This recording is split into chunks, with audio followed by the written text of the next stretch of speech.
காலைதோறும் புதியவை. சோம்பலின் அப்பம். ஆகஸ்ட் 3. குணசாலியான ஸ்திரீயை கண்டுபிடிப்பவன் யார்? அவளுடைய விலை முத்துக்களை பார்க்கலும் உயர்ந்தது. நீதிமொழிகள் 31:10. உலக பொதுமறை என அழைக்கப்படும் நூல் திருக்குறள். இதில் வாழ்க்கை துணை நலம் அதிகாரம் 6 சிறந்த மனைவியின் பண்புகள் கொடுக்கப்பட்டுள்ளன. இல்லற வாழ்வில் கணவன் மனைவி இருவரும் ஒருவருக்கொருவர் உறுதுணையாக இருக்க வேண்டும் என்பது போன்ற சிறந்த பொருளுடைய குறள்கள் இடம்பெற்றுள்ளன. அதில் 56வது குறள், தற்காத்து தற்கொண்டார் பேணி தகைச்சான்ற சொற்காத்து சோர்விலான் பெண் என ஒரு பெண்ணின் குணநலன்கள் கூறப்பட்டுள்ளது. ஒரு பெண்ணானவள் தன் கற்பையும் உடல் நலத்தையும் காத்து கொண்டு தன் கணவனின் நலனில் அக்கறை செலுத்தி அவனை பேணி பாதுகாப்பாள்.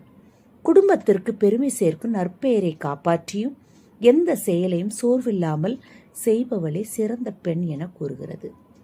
பரிசுத்த வேதாகமத்தில் புகழப்படுகிற பெண் குணசாலியான பெண்ணின் பண்புகள் நீதிமொழிகள் 31:10 முதல் 31 வரை உள்ள வசனங்களில் கூறப்படுகிறது. அவள் புருஷனுடைய இருதயம் அவளை நம்பும். அவன் சம்பத்து குறையாது. அவள் உயிரோடு இருக்கிற நாளெல்லாம் அவனுக்கு தீமையை அல்ல நன்மையே செய்கிறாள். நீதிமொழிகள் 31:11 மற்றும் 12 வசனங்கள். சௌந்தரியம் வஞ்சனை உள்ளது, அழகும் வீண். கர்த்தருக்கு பயப்படுகிற ஸ்திரீயை புகழப்படுவாள். அவள் கைகளின் பலனை அவளுக்கு கொடுங்கள். அவளுடைய செய்கைகள் வாசல்களில் அவளை புகழ கடவது. நீதிமொழிகள் 31:30 மற்றும் 31 வசனங்கள். இப்படிப்பட்ட அநேக குணசாலிகளை நாம் வேதத்தில் காணலாம்.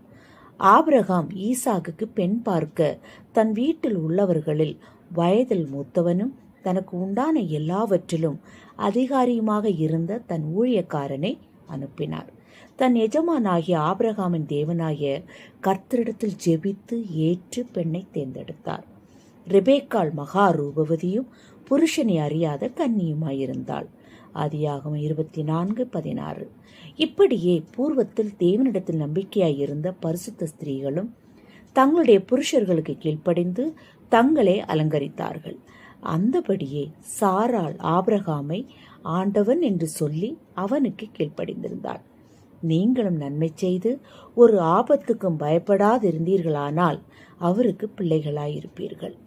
பெண்களாகிய நாமும் தேவனுக்கு பயந்து சிறந்த பெண்ணின் பண்புகளை தரித்து கொள்வோம். கர்த்தர் நாமத்தை மகிமைப்படுத்துவோம்.